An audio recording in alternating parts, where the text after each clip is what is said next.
can't stop thinking about that night. And tonight, I'm finally telling someone. Because if this ever happens to you, you'll want to know what's coming.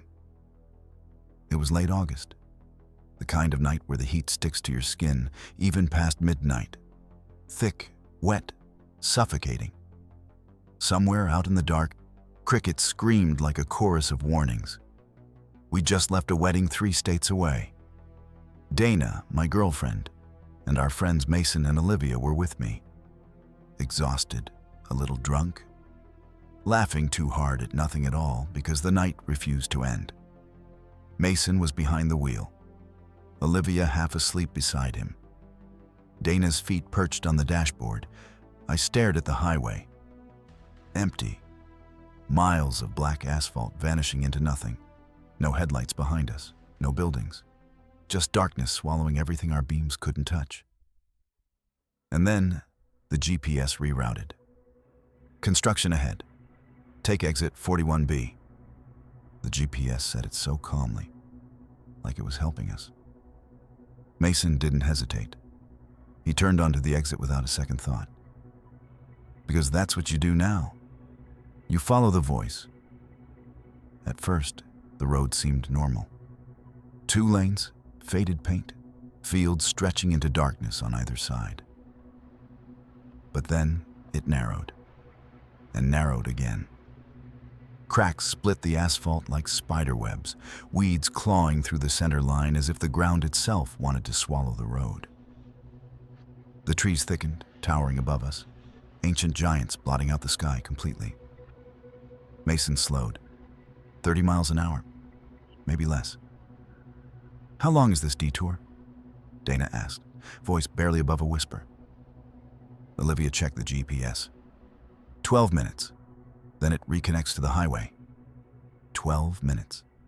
Fine. We could do 12 minutes. Then we saw the village. Even now, I don't know how to describe it. It wasn't a town. It wasn't abandoned. It just existed, hidden, untouched for who knows how long. 15, maybe 20 buildings. Old wooden houses, stone foundations, sagging porches collapsing under their own weight. Everything looked ancient, rotting quietly for decades. Near the entrance, a gas station with a rusted pump. No lights, no cars. The sign faded beyond recognition. Not a single streetlight anywhere. The only light came from the houses themselves. Dim amber glows bleeding through curtains and grimy windows, weak and flickering like candlelight. And then, I felt it. That bone-deep chill you get when you know someone is watching. This place is something, Mason muttered, trying to joke. Nobody laughed, because by now we'd all started seeing them. The people. The first one, an old man on a porch, completely motionless. Not smoking, not moving. Just standing there, staring straight at our car, his face ghostly pale against the shadows. Then a woman at a window in the next house, one hand pulling the curtain aside, watching us. At the next house, 2 figures sat side by side on a porch swing, not moving, not breathing. Every face turned toward us, every pair of eyes tracking our car, silent, still. And then, I saw her, a little girl, barefoot near the edge of a yard, holding a doll tight to her chest. Perfectly still. 7, maybe 8 years old. Not waving, not blinking, just staring. And the doll was staring at us too. Mason, don't stop, I whispered. I'm not stopping, he said. But his voice, it was tighter, strained. Then the GPS spoke again. Turn left. The road didn't even have a name. Mason turned anyway. The asphalt vanished beneath the tires, replaced by loose gravel that cracked and groaned under the car. The trees closed in, branches scraping against the roof. Silence. Heavy. Pressing. Then our headlights hit it. A fence, chain link, covered in vines, padlocked. Dead end. Mason cursed under his breath and reversed. The GPS recalculated instantly. Turn right. Another narrow road, another wall of trees, another dead end. This one opened into a muddy field. Rusted machinery lay scattered like the skeletons of some forgotten beasts. "The GPS is acting weird," Olivia said, voice too soft. "I know," Dana whispered. "Lost signal." Mason checked his phone. Nothing. No bars, no map, no service. Just darkness, pressing against the windows. Then I heard it.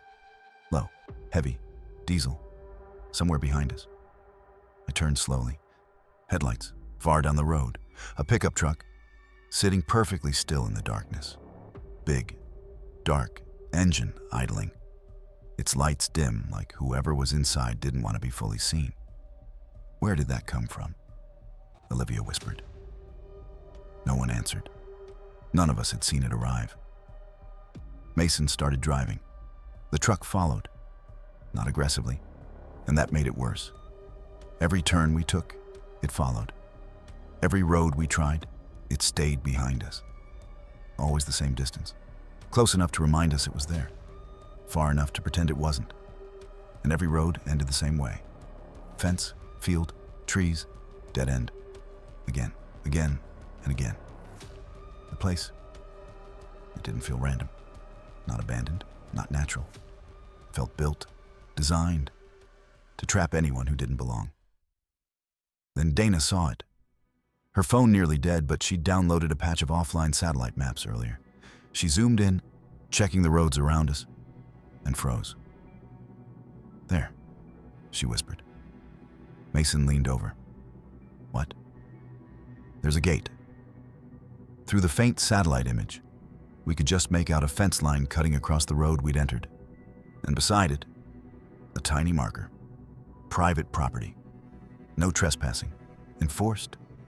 Silence. Thick, heavy silence. We hadn't seen any signs coming in. Maybe they were hidden, maybe removed, or maybe we had simply trusted too easily. Following a calm electronic voice that had led us straight into a place we were never meant to enter. "I need you to understand this." At that moment, the fear shifted. We weren't lost anymore. We were delivered. As if we'd crossed into someone else's territory, and they had known we were coming all along. One road in, one road out. People watching from the windows. A truck blocking the only escape. Mason didn't say a word. He just turned the car around, back toward the main road, back toward the truck. As we neared it, the pickup stayed perfectly still. Engine running, blocking the center of the road. 30 feet away, Mason stopped. No one breathed. I heard the ticking of the engine, felt Dana squeeze my wrist so hard it hurt. And then, slowly, the truck began to reverse. Just enough for us to squeeze past if Mason drove onto the grass. He didn't hesitate. Slammed the gas. The car lurched onto the verge, tires tearing through wet grass and mud, shooting past the truck's front bumper. For 1 second, I saw him. The driver. Head not fully turned, but his eyes were. Already looking straight at me. Then we were through. Mason floored it. No one spoke for almost 40 minutes. The trees thinned, the road widened. And finally, a gas station, glowing under bright, fluorescent lights. A real gas station, bright signs, buzzing lights, a bored teenage cashier behind the counter. I swear, I've never been happier to see something so ordinary. Because it felt normal, safe. We stayed under those lights for nearly half an hour, just breathing, trying to convince ourselves it hadn't actually happened. We never called the police. What could we even say? People staring at us, a truck following, a GPS leading us somewhere forbidden? It would have sounded insane. But that's not the part that still keeps me awake. The part that haunts me came later. After I got home, I scoured satellite maps until I found the village again. Eventually, the road, the fence line, And beyond the trees, deep inside the property, something I hadn't noticed before. Vehicles, more than one, partially hidden beneath branches and tarps, different colors, different sizes, like they'd been sitting there for years. And one of them looked almost identical to ours. I stared at the screen for a long time and then closed it. I didn't zoom in any further. Because some things, you make a conscious choice not to know. Listen carefully. Don't blindly trust a detour. Don't always follow the voice. And if you ever find yourself on a road that keeps ending, turn around immediately. Don't wait for proof. Don't wait to understand why. Just go.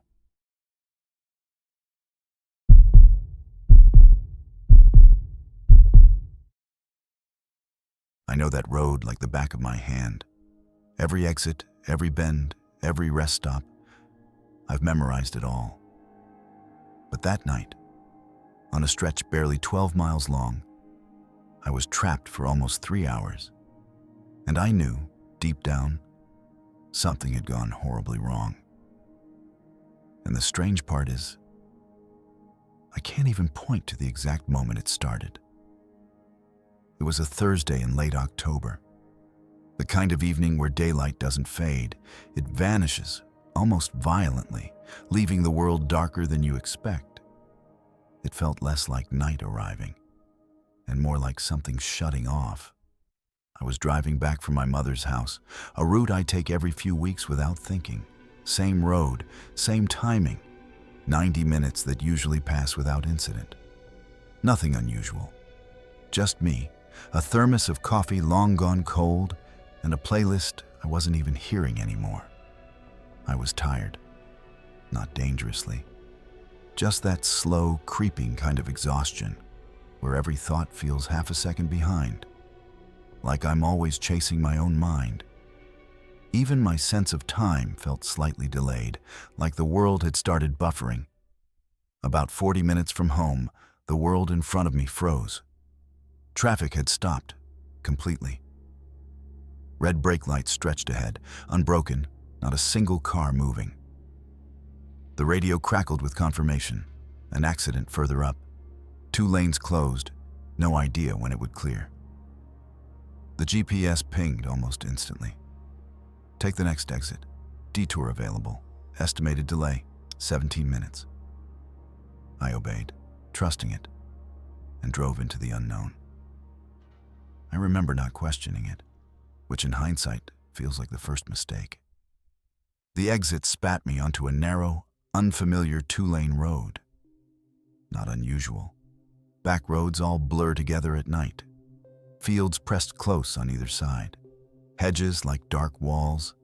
Headlights slicing through the shadows, catching a sign or fence for just a heartbeat before it vanished again. The air smelled damp. Fresh soil. Burnt leaves somewhere in the distance. I passed a small village. A few dark houses. A pub glowing faintly in the night. A post office that seemed closed, though no sign said so. One person walked a dog, oblivious to everything around. No one met my gaze.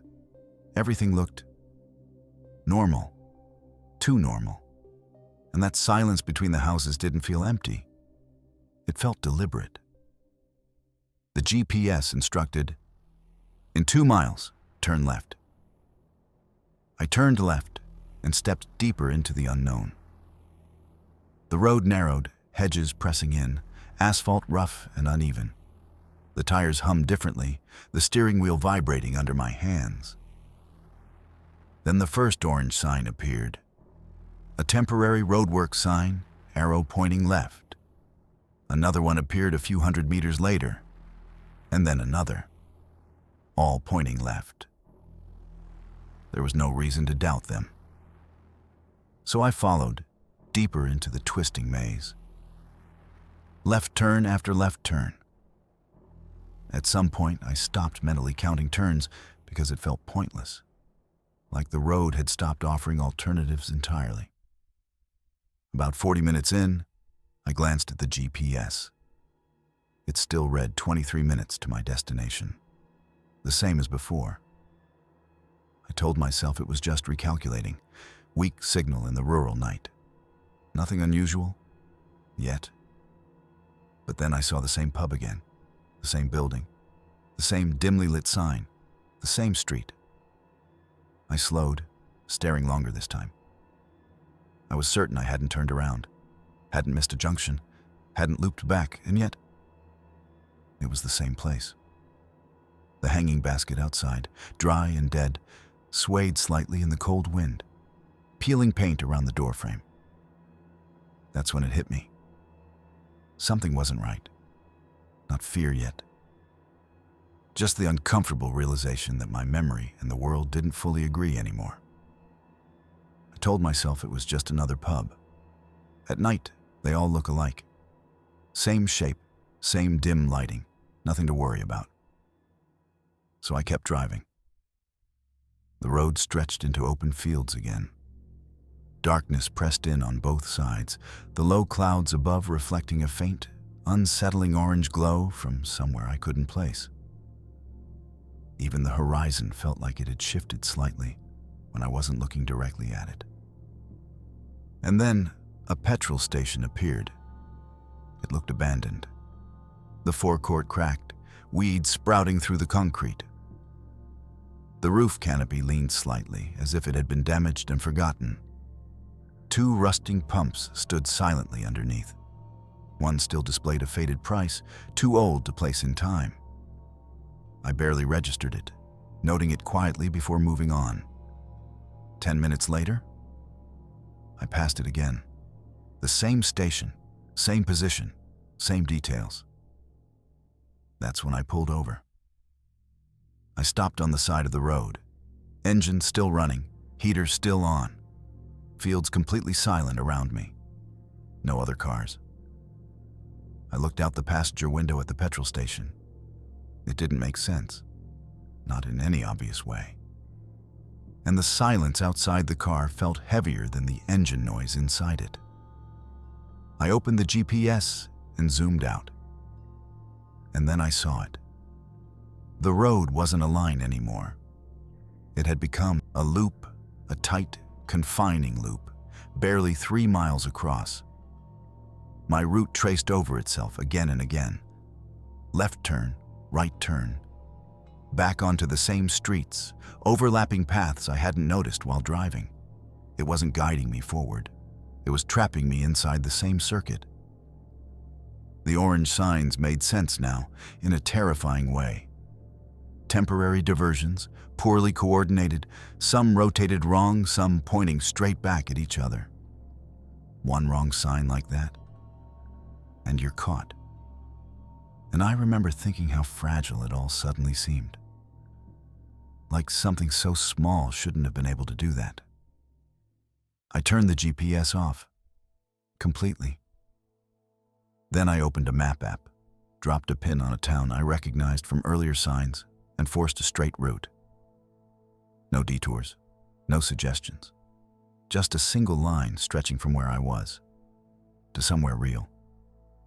Driving out of that loop felt different. Not sudden, not dramatic. Just a subtle shift. I stopped following signs, took an unmarked road, heading in the direction I thought was right. After 10 minutes, the world began to change. More streetlights, wider roads, a bridge overpass, a retail park I recognized from years ago. The loop was behind me. Eventually, I pulled into a supermarket car park. Closed. Empty. I stayed there for a long moment, just listening to the silence before continuing. I pulled into my driveway just before midnight. A drive that should have taken 45 minutes had stretched into almost 3 hours. Afterwards, I tried to make sense of it. I called someone from the county highways team. He didn't sound surprised. "It happens more often than you think," he said. "Night roadworks, temporary signs, different crews working without full coordination. One sign rotated the wrong way, and traffic can loop back on itself without anyone noticing. Drivers just follow what looks official. GPS doesn't know better. It follows roads. It doesn't recognize repetition. It doesn't notice you've already been somewhere. It just keeps routing. Endlessly. At least, that's what I remember him saying. But I've gone over that conversation more than once in my head, and I'm not sure I'm remembering it exactly right anymore. What haunts me isn't the explanation they gave me. It's how little it matches what I felt while it was happening. The second time I passed that petrol station, something changed. Not the road, not the GPS. Something in the way I was experiencing it. And even now, I can't tell if I actually saw what I think I saw, or if I just noticed it too late to understand it properly. I don't trust GPS the same way anymore. Now, I watch every sign. I double-check my routes whenever something feels even slightly off. There's a paper atlas in my car, a physical, outdated thing. No updates, no rerouting. Just a map I can argue with, or trust. I'm not sure which anymore. And if a drive starts taking too long, I stop. I get out. I look around. Because sometimes, nothing is technically blocking the road. Sometimes, you're just being kept on it.